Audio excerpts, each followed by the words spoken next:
topic of our presentation is perspectives on gender studies. First of all, I would like to explain what is meant by the perspective.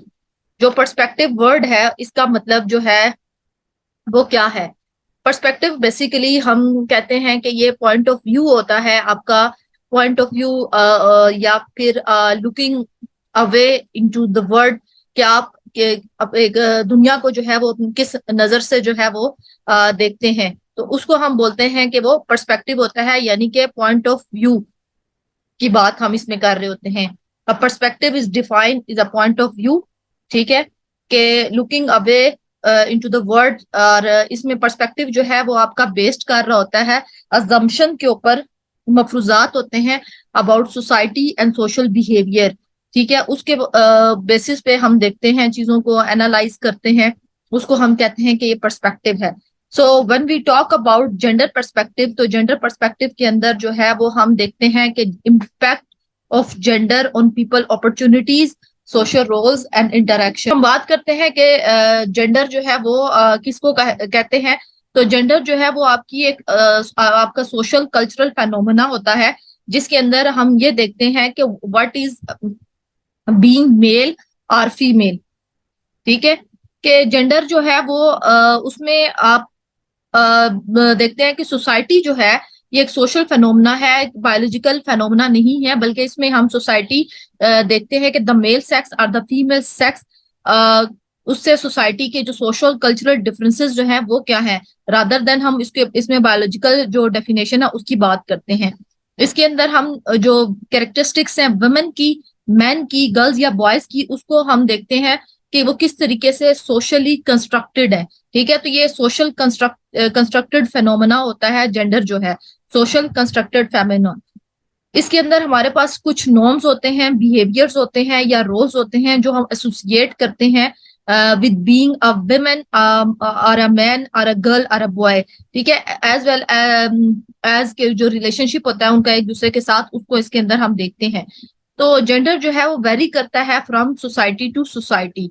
सो जब हम ने बात की अभी के perspective की, कि पर्सपेक्टिव जो है वो एक पॉइंट ऑफ व्यू होता है, उसके अंदर हम ये देखते हैं कि आप किस तरीके से आपकी कैपेसिटी क्या है चीजों को देखने की, फिर उनकी रिलेशन जो है या उसकी रिलेटिव इंपॉर्टेंस जो होती है वो देखने की. ये एक मेंटल व्यू होता है. इसके अंदर हम जनरलाइज करते हैं चीजों को, जैसे कि हमारे पास जनरली तीन पर्सपेक्टिव होते हैं: the functionalist perspective, the conflict and the symbolic perspective. Usually यही इन्हीं तीनों को बेस बनाकर हम चीजों को या किसी भी सोशल प्रॉब्लम को स्टडी करते हैं.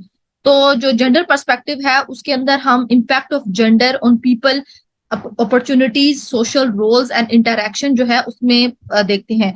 अपॉर्चुनिटीज के अंदर जो है इन टर्म्स ऑफ सोसाइटी हम उसको स्टडी कर सकते हैं. अपॉर्चुनिटीज को हम ये देख सकते हैं कि सोशल रोल्स जो हैं वो कौन कौन से हैं. एक इंडिविजुअल जो है वो एज अ फादर भी एक रोल प्ले कर रहा है, एज अ सन भी एक रोल प्ले कर रहा है, एज अ हस्बैंड एक रोल प्ले कर रहा है, as a brother, as an employee. ठीक है, तो उस एक ईच पर्टिकुलर रोल से जो है सोसाइटी उससे क्या जो है वो एक्सपेक्ट करती है, ये हम इसमें देखते हैं. When we talk about the interaction, interaction ये होता है कि जब दो या दो से ज्यादा लोग जो है वो आपस में बातचीत करते हैं. जब दो या दो से ज्यादा लोग आपस में मिल बैठते हैं, कम्युनिकेट करते हैं, बातचीत करते हैं, तो उसको कहते हैं हम कि ये इंटरेक्शन है. When two or more than two people come together and talk to each other, we said that there may be an interaction happen among them. Interaction can be in the form of words हो सकता है, can be in the form of language हो सकता है, can be in the form of gestures या symbols भी हो सकता है. तो successful implementation of the policy, program and project goals of international and national organization is directly affected by the impact of gender. Gender के ऊपर जो है वो अगर आप देखें तो बहुत सारी पॉलिसीज बनाई गई हैं, जैसे जेंडर इनइक्वालिटी है, जेंडर डिस्क्रिमिनेशन है, जो सेक्सुअल हरासमेंट है, जेंडर इक्विटी है. तो इसके अंदर नेशनल और इंटरनेशनल दोनों लेवल पे जो है वो काम किया जा रहा है कि किस तरीके से वुमेन जो है वो एक्सप्लॉइट हो रही है, या चिल्ड्रन एक्सप्लॉइट हो रहे हैं, या मेल एक्सप्लॉइट हो रहे हैं. सो इसका इन्फ्लुएंस जो है या ये प्रोसेस ऑफ सोशल डेवलपमेंट के अंदर जो है वो हमें देखने को मिलता है. सोशल डेवलपमेंट की जब हम बात करते हैं तो सोशल डेवलपमेंट में आप ये देखते हैं कि सोसाइटी जो है वो किस तरीके से प्रोग्रेस कर रही है, सोसाइटी कैसे इवॉल्व हुई, कैसे with the passage of time उसमें जो है वो चेंजेस आई, वो चेंजेस जो है वो कैसे लीड कर रही हैं जो है डेवलपमेंट की तरफ, कैसे वो पॉजिटिव एक अपना रोल प्ले कर रही हैं। नेक्स्ट हम बात कर रहे हैं कि जेंडर जो है वो एक इंटीग्रल कंपोनेंट है every aspect of the economic, social, daily and private lives of individual and societies and of the different roles ascribed by society to men and women. ascribed का मतलब ये होता है कि वो स्टेटस होता है आपका ascribed जिसके अंदर जो कि इंडिविजुअल जो है वो अचीव करता है सोसाइटी के अंदर थ्रू एफर्ट, थ्रू स्ट्रगल जो है वो जब अचीव करता है स्क्राइब, वो अचीव स्टेटस होता है। और स्क्राइब स्टेटस हम उसको कहते हैं जो कि गिवन बाय बर्थ होता है। ठीक है कि जैसे आपका नेम, आपकी एज है, आप जिस कास्ट के अंदर पैदा हुए, जिस बरादरी के अंदर अवान है, सैयद है, तो वो अस्क्राइब बाय बर्थ है आपका। ठीक है, तो ये अस्क्राइब इसको कहते हैं कि जो गिवन बाय बर्थ होता है, इंडिविजुअल को मिलता है। तो जेंडर जो है वो हर लिहाज से हम देखते हैं कि बहुत इंपॉर्टेंट कंपोनेंट है हमारी सोसाइटी का, चाहे उसको हम इकोनॉमिक एस्पेक्ट में देखें, सोशल एस्पेक्ट में देखें, किस तरीके से वो इंडिविजुअल या सोसाइटीज की लाइफ को अफेक्ट कर रहा है। जो डिफरेंट रोल्स जो हैं उनको सोसाइटी ने दिए हैं एक मैन एंड वुमेन को। जैसे हमारे यहाँ हम ये फेनोमेना है कि वुमेन जो है they are considered as a nourishers, और मेल जो है उनको हम जो है वो कंसीडर करते हैं कि ये जो है ये प्राइमरी ब्रेड विनर है। मेल जो है ये प्राइमरी ब्रेड विनर है, नानो नफका की जिम्मेदारी मर्द की है। तो सोसाइटी उसे एक्सपेक्ट करती है कि मेल जो है वो कमा कर लाए, अर्न करके लाए। और फीमेल से एक्सपेक्ट किया जाता है कि वो एज अ मदर अपने बच्चों को जो है उनकी अच्छी परवरिश करे, एज अ वाइफ अपने घर के जो है अपने हस्बैंड का ख्याल रखे, हाउस होल्ड चोर जो है वो घर के देखे, उनमें परफेक्ट हो। ठीक है, तो ये क्या है, ये रोल्स हैं जो सोसाइटी जो है वो एक्सपेक्ट करती है अपने मेंबर्स से। बीइंग अ मेल और बीइंग अ फीमेल, जैसे वुमेन से एक्सपेक्ट किया जाता है कि वो शुड बी जो है वो नरिशिंग हो, केयरिंग हो, लविंग हो। ठीक है, तो वुमेन से ये रोल जो है वो एक्सपेक्ट किए जाते हैं। Between gender and sex, gender जो है basically as I told you कि जेंडर जो है वो एक सोशल कंस्ट्रक्शन है, एक सोशल फेनोमेना है। जेंडर, ये जेंडर एंड सेक्स है ना, तो जेंडर जो है वो सोशल फेनोमेना है और सेक्स जो है वो क्या है, वो बायोलॉजिकल फेनोमेना है आपके पास। तो जेंडर जो है ये हर सोसाइटी की जो है ना वो वैरी करती है। ठीक है, ये सोसाइटी की सोशल कंस्ट्रक्शन है कि जबकि जो सेक्स है वो एक इंडिविजुअल को अल्लाह ताला ने एक लड़का पैदा किया है, लड़की पैदा की है या ट्रांस पैदा किया है, तो ये उसके अंदर सेक्स के अंदर ये चीज आ जाती है। तो ये दोनों डिफरेंट चीजें हैं। यूजली लोग क्या करते हैं कि इनको जो है वो एक ही उसमें जो है वो एक्सप्लेन कर देते हैं। उसके बाद जब हम बात करते हैं कि देखते हैं कि सेक्स जो है वो रेफर करती है to the permanent and immutable biological characteristics. ठीक है, तो ये जो है वो बायोलॉजिकल कैरेक्टरिस्टिक्स जो है उसके ऊपर जो है वो बेस करती है। ठीक है, जैसे मैंने अभी आपको बताया कि एक इंडिविजुअल जो है वो बायोलॉजिकली नेचुरली जो है एक नेचुरल फेनोमेना है सेक्स के। अल्लाह ताला ने एक इंडिविजुअल को लड़का पैदा किया है, लड़की पैदा किया है या ट्रांस पैदा किया है।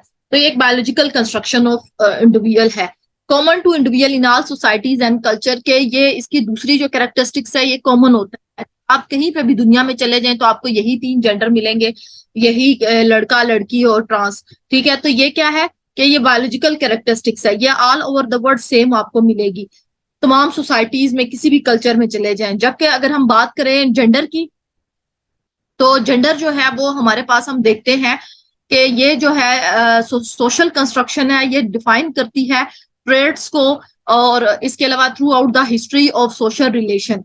ठीक है, जेंडर जो है वो एक सोशल कंस्ट्रक्शन फेनोमेना है। तो ये जो है इसके जो फिजियोलॉजिकल और जो बायोलॉजिकल जो स्पेसिफिक्स है टू सेक्सेस या के बीच में, वो डिफरेंट है अराउंड डिफरेंट सोसाइटीज।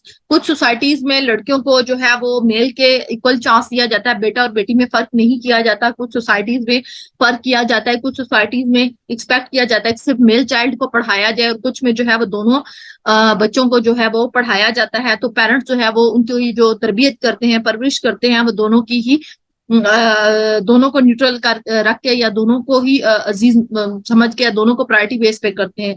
तो जेंडर डिफरेंसेस जो हैं बेसिकली एज वी डिस्कस कि ये सोशल कंस्ट्रक्ट है, ठीक है। इसके अंदर हम एक सोसाइटी जो है वो बेसिकली स्पेसिफाई करती है अपनी परसेप्शन, यानी कि अपना पॉइंट ऑफ व्यू जो है वो बताती है on the basis of physical differences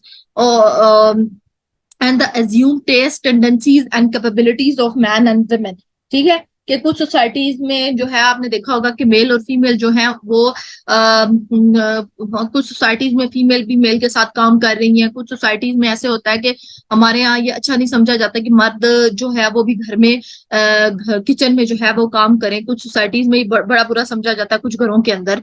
तो ये क्या है, ये सोशल कि वो मेल है तो वो क्यों खाना बनाए या वो क्यों खुद उठ के खाना ले। तो ये वेरी करता है फ्रॉम सोसाइटी टू सोसाइटी। तो जेंडर डिफरेंसेस जो है वो इम्यूटेबल कैरेक्टरिस्टिक्स हैं सेक्स की, ये यूनिवर्सली जो है considered in historical and comparative social analysis. बात करें एक्टिविटीज की जो मोस्टली हाउस होल्ड में घरों के अंदर जो है वो एक दिन के अंदर पेश आती हैं, उसमें हम देखते हैं कि फूड इज कुड, खाना बन चुका है, क्लीनिंग इज डन, सफाई हो चुकी है, स्वीपिंग मोपिंग एंड डस्टिंग वगैरह, ग्रोसरीज जो है या अदर हाउस होल्ड आइटम जो है वो परचेज कर लिए गए हैं, clothes are wash dried, iron के कपड़े जो हैं वो वॉश करके सुखा के उनको इस्त्री कर दिया गया है।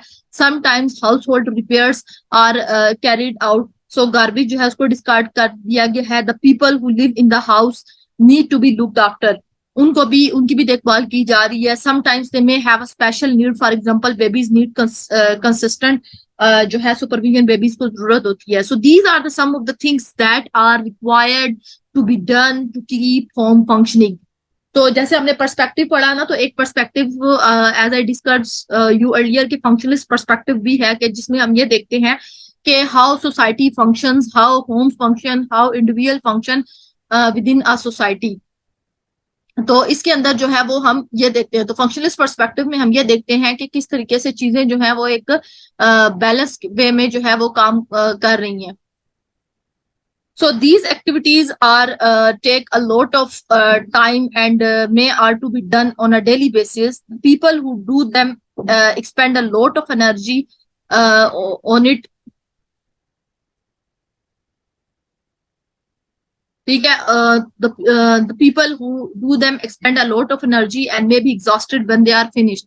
तो इसी तरीके से आप अपने घर में अपनी सिस्टर्स को देखें, अपनी मदर्स को देखें, तो वो पूरा दिन घर में ये सारे काम करती हैं। सुबह उठती हैं, ब्रेकफास्ट बनाती हैं, उसके बाद घर की सफाई वगैरह करती हैं, लॉन्ड्री करती हैं, और फिर ग्रोसरी वगैरह, फिर दिन के खाने का टाइम हो जाता है, फिर वो दिन के खाने के बर्तन वगैरह और सारी चीजें, फिर कोई गेस्ट आ जाए उनको देखना, बच्चे हैं घर में तो उनको बार बार जो है उनको प्रॉपर क्योंकि सुपरविजन चाहिए होती है, उनकी क्लीनिंग वगैरह, उनकी नीड्स को देखना। तो वुमेन जो है वो फिर जब ये सारे काम कर लेती है तो वो थक जाती है। इसी तरह मेल्स भी जब ऑफिस जाते हैं, काम करके आते हैं पूरा दिन, एक कुछ सारे ही ऑफिस में नहीं काम करते, कुछ लेबर भी होती है, मजदूर भी होते हैं, हार्ड वर्क करके आ रहे होते हैं, ईंटें वगैरह उठाते हैं जो लेबर होती है, तो वो भी जब आते हैं तो वो भी काफी थके हुए होते हैं। तो क्योंकि दीज आर जो वर्क है required a lot of energy, so they need a balanced diet, they need a good diet and a healthy mind set. तो इसमें बेहतर यही होता है कि आप जो है एक दूसरे के काम को अप्रिशिएट करें, एक दूसरे के काम को रिकॉग्नाइज करें, एक्स्ट्रा बर्डनाइज ना किया जाए पार्टनर्स को, फैमिली मेंबर्स को। So most of the time women perform these tasks put together, these tasks are called housework। तो ये जो औरतें जब हम काम करती हैं सारे, इनको जब हम इकट्ठा करते हैं तो इसको हम कहते हैं कि ये हमारे पास क्या है, कि ये हाउस वर्क हो गया है। तो given this name, it may be surprising to learn that house work is not considered to be a work in economic or social terms। कि इसको जो है वो हम सोसाइटी के अंदर in the basis of economic और सोशली इसको कंसीडर नहीं किया जाता। अभी बच्चों से पूछा जाए ना, अभी तो क्योंकि ये क्लास जो है वो वर्चुअल है, तो बच्चों से पूछा जाए कि आपके पेरेंट्स क्या करते हैं, क्या काम करती है मदर्स आपकी, तो जिनकी मदर्स हाउस वाइफ हैं तो वो कहेंगी कुछ नहीं करती, घर में ही होती है, क्योंकि उनका काम पेड नहीं है, उसके अगेंस्ट उनको पैसे नहीं मिल रहे, तो इसलिए उनके काम को हम रिकॉग्नाइज नहीं करते कि घर पे होती हैं। It is seen as a set of tasks that is naturally performed by the women of a household. It is not, for example, calculated as a part of the country gross domestic product, country gross domestic product हम कहते हैं किसे, कि जो sum of all goods and services होता है कि country जो है एक सर्टन पीरियड के अंदर प्रोड्यूस करती है। तो हम विमेन के, क्योंकि विमेन को उसको जो हाउस होल्ड चोर कर रही होती है या घर के काम काज कर रही होती है अपने अपने बिलव्ड वंस के लिए, तो हम उस काम को रिकॉग्नाइज नहीं करते, क्योंकि वो पेड लेबर नहीं होती, तो हम उसको रिकॉग्नाइज नहीं करते। So this is in spite of the fact that if the women of the house are unable to are unwilling to do these tasks, other people will do them, but only if they are paid to do so. तो इसी तरीके से अगर घर की women जो है वो काम नहीं कर रही, जैसे कुछ घरों में मेड्स आती हैं, तो वो जब वो काम करती हैं तो वो उनके काम को रिकॉग्नाइज किया जाता है जो वो दूसरे के घर में करके आती हैं, क्योंकि उसके अगेंस्ट वो क्या पैसे लेकर आ रही होती हैं। So housework is not the only area in which women's work is not recognized as work. So we would generally see women rushing about the city, obvious, very busy. But according to the जो हमारे पास prevalent recent statistics हैं, उसके अंदर हम ये देखते हैं कि only a tiny fraction of women are in the workforce. The question that is to be raised then, why is the economic contribution of so many women seized as being trivial? हम देखते हैं कि हमारी जो women है वो 2/3 है world economy का, लेकिन उसके बावजूद वुमेन जो है वो एक डिसएडवांटेज पोजीशन के अंदर है। वुमेन के वर्क को हम रिकॉग्नाइज नहीं करते, वुमेन को सोसाइटी के अंदर उस तरीके से अप्रिसिएशन नहीं मिलती। So why is it so कि हम जो है वुमेन के जो वर्क है उसको क्यों रिकॉग्नाइज नहीं करते, क्यों वुमेन जो है वो स्टिल एक डिसएडवांटेज पोजीशन पे है माशरे के अंदर। उसके बाद वी कैन से दैट कि these examples reflect certain changes in a viewpoint that are very significant from the point of view of gender studies. इसके अंदर हम पर्सपेक्टिव की जो बात कर रहे थे कि पर्सपेक्टिव जो है वो हम देखते हैं कि रिफ्लेक्ट करता है change in perspective, a change in the way things is looked at. जैसे मैंने आपको बताया कि पर्सपेक्टिव जो है वो कहते ही हम ये है कि आपकी एक ओपिनियन क्या है, आप एक चीजों को किस नुक्ता नजर से देखते हैं। हर बंदे का जो पर्सपेक्टिव है या पॉइंट ऑफ व्यू है वो एक दूसरे से वेरी कर सकता है, डिफरेंट हो सकता है। जेंडर स्टडीज जो है वो बेसिकली एक फील्ड ऑफ स्टडी है जिसके अंदर जो है हम डिफरेंट जेंडर के बारे में डिफरेंट पर्सपेक्टिव जो है उसको स्टडी करते हैं, पॉइंट ऑफ व्यू को स्टडी करते हैं। This means that while studying something, the distribution of resources within household के resources जो available resources हैं वो घर में जो है वो किस तरीके से डिस्ट्रीब्यूट हो रहे हैं, विमेन को उसको क्या मिल रहा है, सोशल यूनिट क्या है, जैसे कि कास्ट ग्रुप जो है किस कास्ट ग्रुप के अंदर विमेन के साथ किस तरीके से जो है वो ट्रीट किया जाता है या मैन के साथ किस तरीके से ट्रीट किया जाता है। A bill placed before parliament, a development project, the classification of different species. So these are done in a manner that takes into account the fact that gender exists in the world. Gender क्या है कि social construction है society की, कि society जो है वो अपने जो मेल और फीमेल मेंबर है उससे क्या एक्सपेक्ट करती है, कौन सा अप्रोप्रिएट जेंडर अप्रोप्रिएट बिहेवियर है। अब अगर हम जनरली देखें तो हमारे यहाँ एक्सपेक्ट किया जाता है जेंडर अप्रोप्रिएट बिहेवियर यही है कि विमेन जो है they should be submissive, they should be caring, they should be nourishing, उनको हाउस होल्ड चोर्स जो हैं वो आते हों, करने घर के काम काज में परफेक्ट हो, केयरिंग हो और जो है वो सबऑर्डिनेट हो, अपने मर्द से जो है वो उनकी हर बात जो है वो उसको करें सुने, एक ओबीडियंट डॉटर हो, ओबीडियंट वाइफ हो, एक काइंड मदर हो।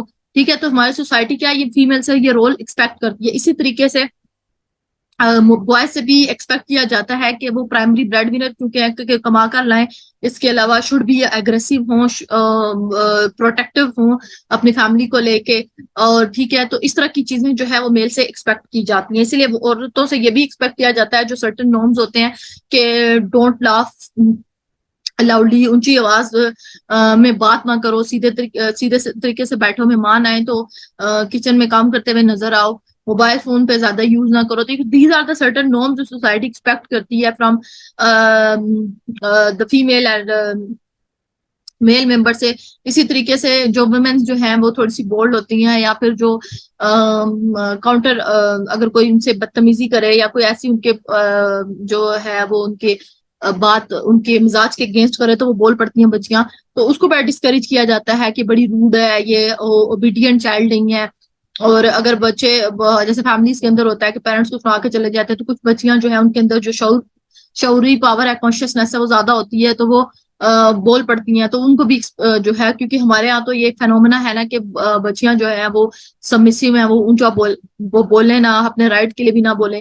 तो these gender are differently place within social reality such that various process impact them differently. तो जेंडर स्टडीज जो है वो बेसिकली रिकॉग्नाइज करती है that gender has to be taken seriously.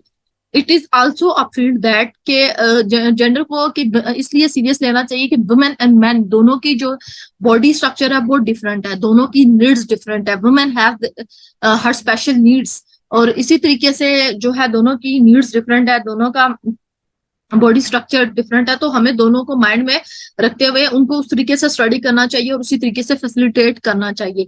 It is also a field that recognize that often within academic discipline and also other spheres of society, the perspective that has been applied has been that of the most powerful people in society, and that this is often at the expense of less powerful people. Gender studies जो है वो एक important mean है correcting such imbalances. Gender is not a women issue, it is a people issue. Usually हमारे यहाँ जब हम बात करते हैं जेंडर की, तो यही जो मिसकंसेप्शंस बनाई जाती है कि जेंडर, अगर हम जेंडर की बात कर रहे हैं तो ऑब्वियसली हम वुमेन्स की बात करेंगे, हम वुमेन्स की नहीं, हम बोथ जेंडर की बात करते हैं। इसके अंदर सिर्फ वुमेन्स की बात नहीं होती, इसके अंदर बॉयज की भी बात होती है, मेल्स की भी बात होती है, और गर्ल्स की भी बात होती है। So it is not specific to or limited to women issue, बल्कि ये एक पीपल इशूज है, तमाम लोगों जो तुम बहुत जेंडर्स को इसमें इसके अंदर डिस्कस किया जाता है। So it's the undue pressure on boys and girls to live up to the established norms of masculinity and femininity. तो there are few traits in our society जिसमें मैस्कुलिन एंड फेमिनिन जो है वो trades हमारी society के अंदर। Masculine traits जो है वो यही होते हैं जो रिलेटेड टू बॉयज होते हैं, कि पावरफुल होता है, एग्रेसिव होता है, ये स्टीरियोटाइप, जेंडर स्टीरियोटाइप जो होते हैं। फेमिनिटी वुमेन के साथ के वो सबमिसिव होगी, केयरिंग होगी, लविंग होगी, इमोशनल होगी, ठीक है। तो ये चीजें, ये ट्रेड्स जो है वो वुमेन के साथ एसोसिएट कर दिए जाते हैं।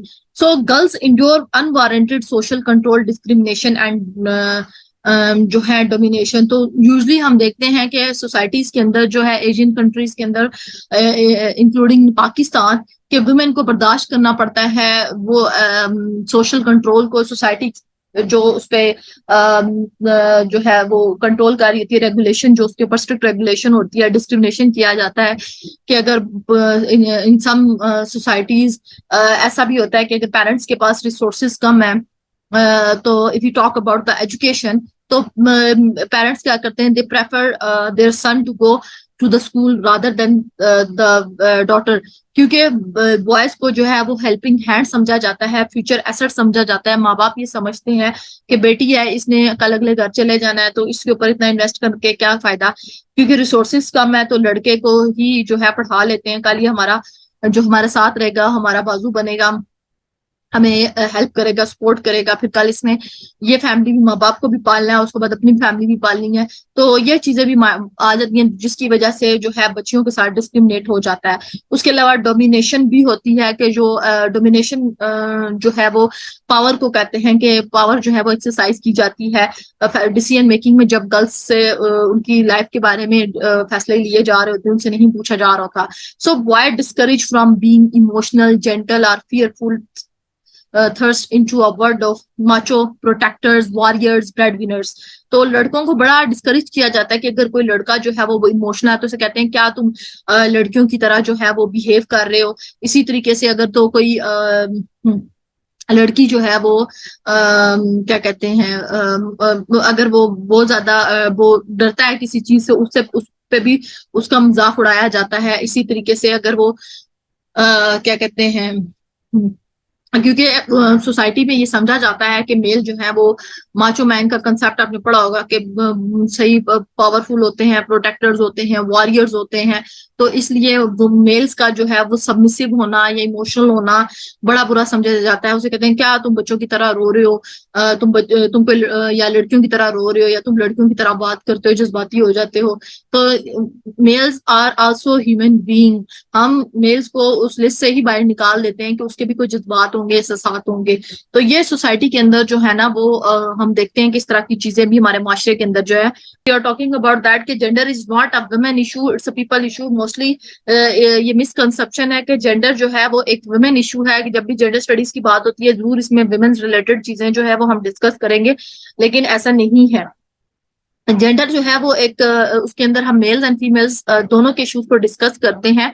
तो इसमें बेसिकली हम बात कर रहे थे ट्रेड्स की, traits of masculinity and femininity की। मैस्कुलिनिटी जो होती है वो ट्रेड्स जो विद रिस्पेक्ट टू मेंस होते हैं, जैसे कि हम कंसिडर करते हैं कि मेल जो है उसको एग्रेसिव होना चाहिए, बोल्ड होना चाहिए, स्ट्रॉन्ग होना चाहिए। और फेमिनिटी ट्रेड्स में हम वुमेन्स को देखते हैं कि वो शाय होनी चाहिए, सबमिसिव होनी चाहिए, लविंग होनी चाहिए, केयरिंग होनी चाहिए। इसी तरीके से हमने ये देखा कि गर्ल्स जो हैं उनको सोसाइटी के अंदर जो है बहुत ज्यादा जो है वो सोसाइटी में unwarranted social control, discrimination and domination जो है वो फेस करनी पड़ती है। बॉयज जो है डिस्करेज फ्रॉम बॉयज को डिस्करेज किया जाता है अगर कोई लड़का जो है वो इमोशनल हो जाता है, रोता है या फिर जज्बाती होके बोलता है, तो उसको उसके साथ ये चीजें एसोसिएट कर दी जाती हैं कि oh come on, you are not a girl, why you behave like a girl. ठीक है, तो या फिर वो नरम दिल होता है या फिर फियरफुल, उसमें किसी चीज से वो उसमें किसी के अंदर चीज से उसमें डर होता है, तो उसको बड़ा जो है वो डिस्करेज किया जाता है, क्योंकि ये वर्ड जो है इसको कंसीडर किया जाता है कि माचो प्रोटेक्टर्स यानी कि मेल जो है वो something like bodybuilder type, warriors और ब्रेड विनर, इस तरीके से उनको एक्सपेक्ट किया जाता है। So we need to study gender studies. हमें जरूरत है जेंडर स्टडीज को पढ़ने की, जिसके अंदर हम दोनों के इश्यूज जो है, जो मेल की लाइफ के अराउंड या वुमेन के लाइफ के अराउंड जो है, या वो inhabiting a post binary invention of gender जो है उनके लाइफ के अराउंड जो भी उनको प्रॉब्लम फेस करनी पड़ती हैं, तो वो हम जेंडर स्टडीज के अंदर जो है वो स्टडी करते हैं और उसके लिए फिर हम आपको एक पॉसिबल सोल्यूशन जो है वो सजेस्ट करते हैं। जेंडर स्टडीज जो है वो आपको आल्सो हेल्प करती है to differentiate between what is right and wrong, और to avoid consideration girls women as a sex object. हमारे यहाँ हम देखते हैं कि सोसाइटी के अंदर वुमेन को जो है वो एक हमारे यहाँ क्या एशियन कंट्रीज में या जनरली वुमेन को एज ए सेक्सुअल ऑब्जेक्ट समझा जाता है। आप देखें देर आर डिफरेंट कमर्शियल जिसके अंदर जो मेल की कमर्शियल्स होती हैं और उसमें वुमेन को ब्यूटिफाई किया जाता है, उसको एक सेक्सुअल ऑब्जेक्ट की तरीके से बताया जा रहा था। अब जैसे मेल्स की चीजों की भी अगर कमर्शियल है तो उसमें भी वुमेन को लाया जाएगा, उसकी बॉडी को जो है वो एज अ सेक्सुअल ऑब्जेक्ट जो है वुमेन को रिप्रेजेंट किया जाता है मीडिया के अंदर। तो इन चीजों से जो है वो अवॉइड करना है। Understand the discrimination on the basis of their gender. तो जेंडर डिस्क्रिमिनेशन को समझना कि जेंडर डिस्क्रिमिनेशन बेसिकली हम यही होती है कि आप एक किसी एक इंडिविजुअल को on the basis of their gender आप उसको जो है वो प्रायोरिटी जो है वो दे रहे हो, क्योंकि वो एक लड़का है या वो एक लड़की है, उस बेस पे जो है आप उसको जो है वो प्रायोरिटी दे रहे हो और दूसरे को डिस्करेज कर रहे हो, तो उसको हम कहते हैं कि ये डिस्क्रिमिनेशन है। ठीक है, even transgender are at part with man and women to avoid the arrogance in man. के आदमियों के अंदर जो एरोगेंस है उसको भी अवॉइड करना, और अगर मेल जो है वो कुछ ऐसे होते हैं जो बड़े होलिस्टिक होते हैं, एरोगेंट नहीं होते, तो उनको भी जो है वो समझना चाहिए। ये it's all depend on our socialisation. Socialisation हम कहते हैं तरबियत को, एक ट्रेनिंग प्रोसेस होता है जो कि फ्रॉम बर्थ टू आपकी टिल डेथ इंसान के साथ जारी और सारी रहता है कि इंसान कुछ ना कुछ सीखता ही रहता है, from family, from school, from age mate, class fellows, from mass media, from social institutions, community, society से सीखता ही रहता है। So to understand the society will exist only and only if gender all genders prosper equally. तो हमें ये समझने की जरूरत है कि सोसाइटी तब ही एग्जिस्ट करेगी जब जहां पर तमाम जेंडर जो हैं वो उनको इक्वली उनको ट्रीट किया जाएगा, और उसके साथ साथ तमाम जेंडर को इक्वली ट्रीट किया जाएगा, और इसके साथ साथ वो अमन के साथ जो है उस माशरे के अंदर रह सकेंगे। Women studies, feminist studies begin publishing in 1972। ये स्कॉलरी जर्नल जो होते हैं जहाँ पर विमेन इश्यूज को जो है वो उन पे काम किया जाता है, जैसे वायलेंस अगेंस्ट वुमेन है, रिसर्च की जाती है, डोमेस्टिक वायलेंस है, वुमेन के ऊपर सेक्सुअल हरासमेंट है, तो इस तरह के इश्यूज जो वुमेन रिलेटेड इश्यूज जो हैं उनको उनके ऊपर रिसर्च कंडक्ट की जाती है और फिर इन जर्नल में पब्लिश किया जाता है। The national women studies association of the United state was established in 1977. In 1977, there were 276 women studies programs nationwide in the United States. United States में 276 जो है वो वुमेन रिलेटेड प्रोग्राम जो है वो इंट्रोड्यूस जो है वो करवाए गए। तो ये वुमेन स्टडीज का जो क्या था कि कब वो मर्ज़े वजूद में आया, तो वो उसको हम देखते हैं। उसके बाद थ्योरेटिकल ट्रेडिशन है। थ्योरेटिकल वर्ड जो है बच्चों वो थेरी से निकला है। थेरी कहते हैं हम एक मेंटल एक्टिविटी होती है जो कि थेरी जो है वो एक मेंटल आपकी एक्टिविटी होती है जो कि कंडेंस करती है, ऑर्गेनाइज करती है अवर नॉलेज अबाउट सोशल वर्क के व्हाई इवेंट शुड अकर के सोसाइटी के अंदर जो चीजें हो रही हैं वो क्यों हो रही हैं, उनके बीच में कॉज एंड इफेक्ट का जो रिलेशनशिप है वो क्या है, इसको हम स्टडी करते हैं।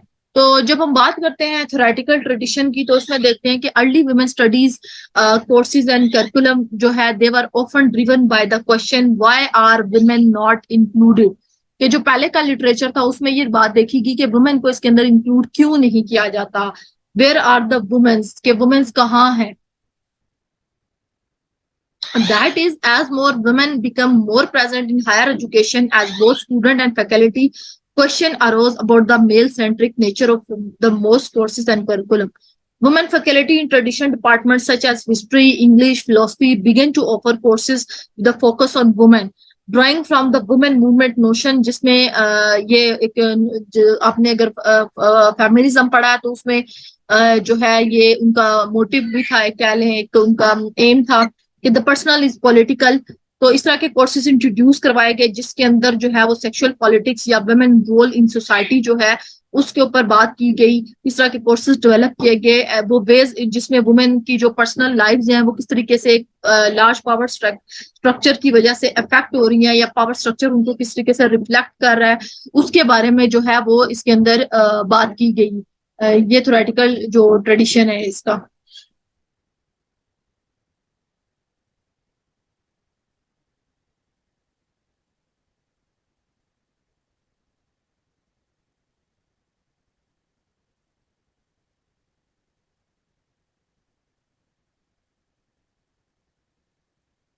Since the 1970s, scholars of women studies have taken postmodern approaches to understand gender and intersection with race, class, ethnicity, sexuality, religion, age, disability to produce and maintain power structure। ठीक है, women studies के अंदर या post modern approaches जो है उन्होंने भी इसी चीज को समझने की कोशिश की, रेसिज्म को, कि इसकी वजह से जो है जो इनइक्वालिटी वुमेन को, या कि पहले ये होता था कि ना सिर्फ जो है जब फेमिनिज्म आया था उससे पहले ना सिर्फ वुमेन जो है वो एक्सप्लॉइट हो रही थी बल्कि जो वुमेन एक्सप्लॉइट हो रही थी मेल से, ब्लैक मैन एक्सप्लॉइट हो रहे थे व्हाइट वुमेन और व्हाइट मेल से।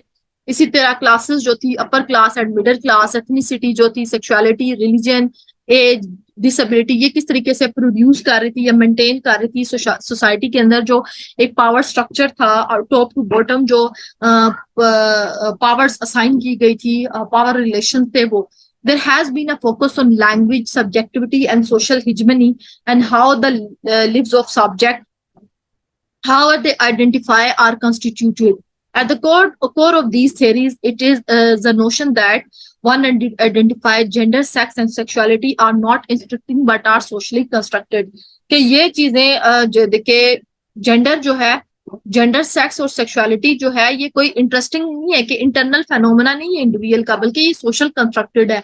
ये नहीं कि बायोलॉजिकल चीज है कि कोई नेचर में ये चीज है कि जेंडर डिफरेंसेस है या इस तरीके से, ये सोशली कंस्ट्रक्टेड है। लोग जो है वो on the basis of certain क्या कहते हैं रैंक और position, on the basis of certain caste class जो है वो एक दूसरे के बीच में जो है वो फर्क करते हैं। डिस्क्रिमिनेशन जो है वो सोसाइटी के अंदर जो है डिस्क्रिमिनेशन करते हैं। तो ये जो है वो सोशल कंस्ट्रक्शन फेनोमेना है। So I am talking about the feminism already I talked about the feminism. So here we have the different wave of feminism. Feminism की डिफरेंट वेव्स हैं कि वो किस तरीके से जो है वो काम कर रही हैं, ठीक है। तो इसको हम देखेंगे।